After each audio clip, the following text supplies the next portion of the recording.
Welcome to the Banker Lamp. Please enjoy the video. In this video, I will explain how to remote start your Nissan Rogue. This convenient feature allows you to warm up or cool down your vehicle before you even step inside, making your drive more comfortable. Most newer Rogue models come equipped with remote start, typically on higher trim levels. To confirm if your vehicle has this feature, simply check your key fob for a distinct circular arrow button. If you see it, you're ready to go. Using your key fob for remote start is straightforward.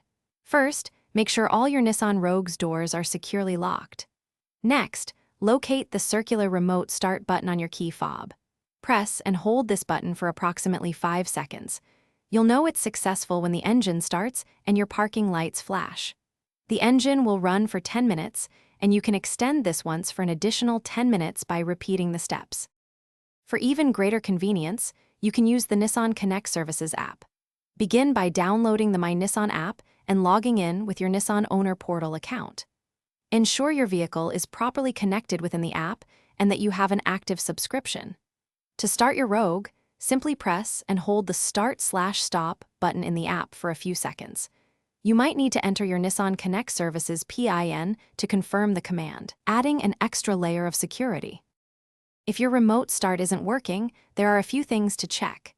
Ensure all your vehicle's doors, the hood, and the trunk are completely closed.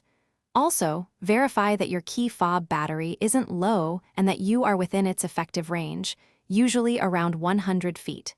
Remember, the Nissan Connect Services app requires an active subscription to function. If you continue to experience problems, it's always best to contact your local Nissan dealership for expert assistance. Thanks for watching. If this was helpful, leave a like and consider subscribing. See you next time.